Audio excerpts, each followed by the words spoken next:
Balitaktakan sa Radyo High School AM. Magandang hapon po, kayo po ay nakikinig sa palatuntunang Balitaktakan sa Hapon sa Radyo High School AM. Muli, ito ang inilingkod, Arkin Juan David Cubeaon. Bubusisiin ang mga mahalagang isyu ng bayan upang mamulat ang mga kabataan sa mga nangyayari sa lipunan. Ating bubusisiin ngayon ay tungkol sa rambulan ng kabataan. Nitong Lunes, nagkaroon ng rambulan ang dalawang grupo sa bayan ng Kalumpit, sa isang resort sa bayan ng Kalumpit, Bulacan. At ang dalaga kontra dalaga. Ilan yan? Okay, rambulan ng kabataan, dalawang grupo ito, dalawang grupo sa bayan ng Kalumpit, Bulacan. Nagsuntukan sila sa mismong swimming pool at muntik na silang maglunuran. Okay, pero nagbati-bati rin naman yung mga nag-aaway. Ito ang tanong. Bakit hanggang ngayon dumadami pa rin ang hindi tumitit? Okay, magdala to. Okay. Tas yung sa, di ko pa alam ha, nalimutan ko kung saan lugar naganap yung sa panutan ng dalaga. Okay. Ito na ang tanong. Bakit nga ba? Ito na ha. Bakit nga ba? Bakit nga ba nasasangkot sa awayan o bangayan ang mga kabataan natin ngayon? Di ba ang sabi ni Gato Serisa ng ating pambansang bayani, ang kabataan ang pag-asa ng bayan. Pero bakit ang mga kabataan lalong nang nagbabangayan? Ayan ang problema. Hindi naman ganito yung mga kabataan dati. Hindi ganito yung mga kabataan dati, mga kabalitaan. Dapat yung mga matitino pa yung mga kabataan noon. Tapos, yung mga kabataan noon, hindi yan nag-aaway, hindi na nakipag-aaway. Pero ngayon, sa mga panahon ngayon, nakikipag-aaway na sila, basag ulo, mga nakawan. Grabe na talaga ang panahon ngayon. Grabe talaga. Pero noong lockdown, nung panahong COVID-19 pandemic, nung panahong may COVID-19, walang mga bangayan ng kabataan ang nagaganap. Pero ngayon lang, sa mga panahon ito, nagaganap na eh. Hindi natin maintindihan, hindi natin masabi kung sino-sino mga nag-aaway. Basta rambulan. Kung may grupo, meron din individual. Suntukan ng dalawang kabataang individual. Tapos kamakailan, may napabalita. Yung isang babae kamakailan sa Parañaque City, na 14 anyos, sinaksak, pinatay sa saksak. Yun yung na-picture natin sa Matador nitong Sabado. So hanggang ngayon, kung hindi pa masusunod ito, ipapatawag na lang ang mga magulang. Kung o di ka, i-expel na lang sa paaralan, ipatawag sila ng principal. Sa school, maraming ganyan eh. May mga nambubuli. Ganyan talaga. Lahat ng school, may mga nambubuli talaga. Yan ang mahirap pigilan. So okay, music break muna tayo. Ang oras po ay 7 minuto bago mag-alas 6 ng gabi. At samantala, magpatugtog muna tayo ng ating awitin. Ang ating patutugtugin ay kantang... Okay. Patutugtugin natin ang kantang Wag Ka Lang Mawawala ni Kawag Yakalsin. At tuloy na po sa makikinig ng Radyo High School AM at sa Balitaktakan sa Hapon. Ang oras po ay 53 minutos makalipas ng alas 5 ng hapon. Internet radio na, live pa. Kayo'y nakikinig sa Balitaktakan sa Radyo High School AM.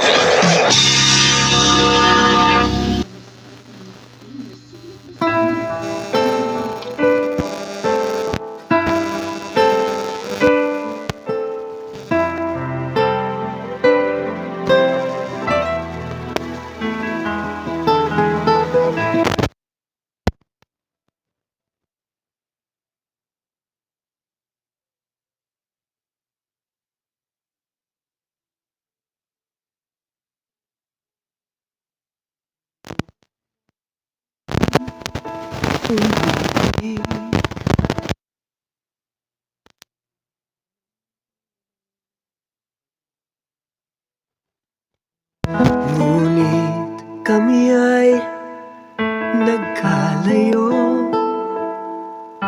pagkat hindi kami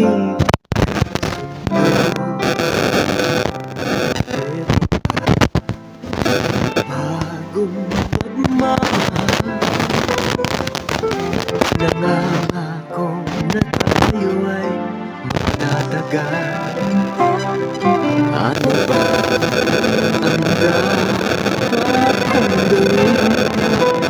Sana ay pagbigyan ng aking hiling. ka lang mawawala. Kapag nariyan ka, ako'y sumisigla.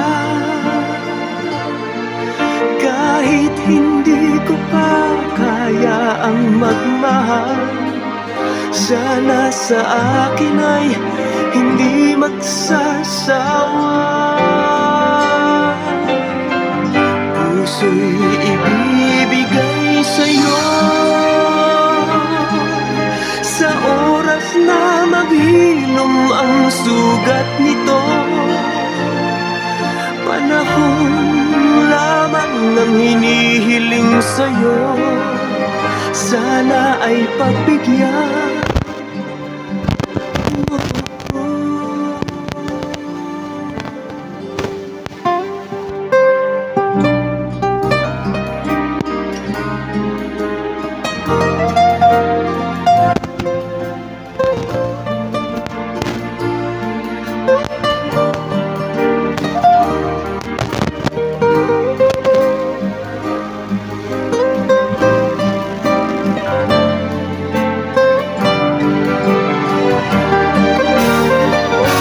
Huwag ka lang mawawala. Kapag nariyan ka, ako'y sumisigla. Kahit hindi ko pa kaya ang magmahal, sana sa akin ay hindi magsasawa. Puso'y ibibigay sa'yo sa oras na maghilom ang sugat nito. Panahon lamang ang hinihiling sa'yo, sana ay pagbigyan mo ako.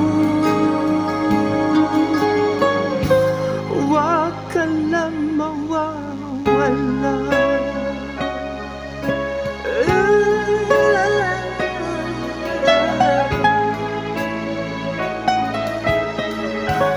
Huwag ka lang mawawala.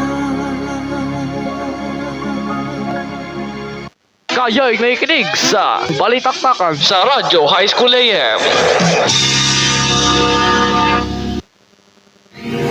Embrace the moment. Premier Condoms. Wild because you can.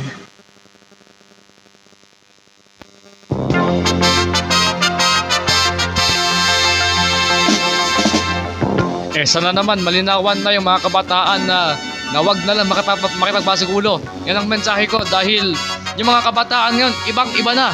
Puro na lang rambulan, genggengan. Yan. Yan ang problema sa kabataan natin ngayon. Ibang-iba na ang kabataan ngayon, mga kabalitaan. Kaya dapat magtiro dapat sila. At sumayin niyo po ang kabuuan ng mga isyong binubusisi dito na sa Balitaktakan sa hapon. Ito ang inyong lingkod, Ark in the One David Kawilaon. Binubusisi ang mga mahalagang isyu ng bayan upang mamulat mga kabataan sa mga nangyayari sa lipunan. Susunod na po ang Balat Balita sa Radyo High School AM.